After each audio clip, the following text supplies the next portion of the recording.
James told me he buys bale of hay to feed his cows. He could save quite a bit of money if he boosted his own fodder production.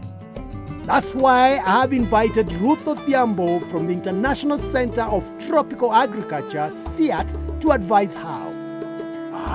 Ruth is already inspecting the cow feed. I was checking actually what the cows are feeding on, and I came to find out that they are actually feeding on hay. Where did you get this one from? This one I bought it. I bought a bag at 600 shillings. 600 shillings? Yeah. How many bags that your cows feed on per day? I have four cows. Yes. So I feed them on 2 bags per day. On 2 bags per day? Yeah. Okay, so per day you are spending 1,200 shillings. Yes. To feed your 4 cows? Yes. Do you know which variety is this? No, I know it is hay. It is you just know it is hay? Yes. Have you ever heard of panicums? No. Panicums. Yeah. Panicums is also a grass that is fed to the cows, just like this one. It is even better than the napier that you are feeding.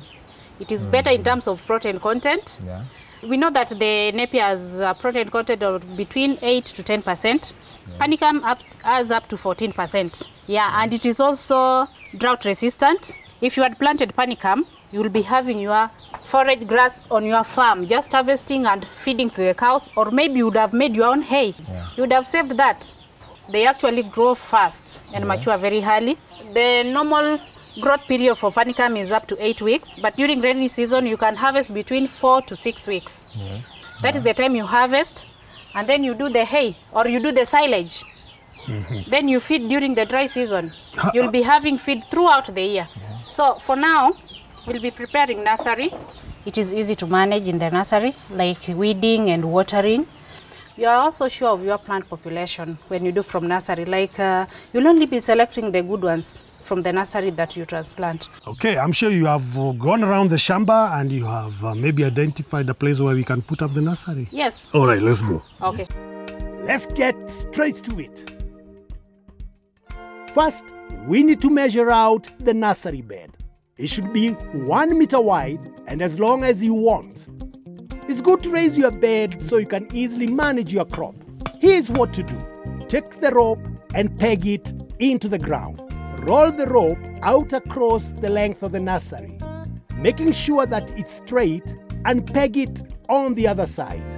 Using the rope as a guide, mark a straight line on both sides of the nursery. Next, spread well rotten manure across the nursery. You'll need around 3 kilograms of manure per meter of nursery. Now it's time to create your furrows. Space out lines 10 centimeters apart and make shallow furrows across the width of the bed. Do these across the whole nursery. Because the panicum seeds are so tiny, it is best to mix them with the topsoil, so it's easy to plant them. Sprinkle them over the furrow lines and cover lightly with soil.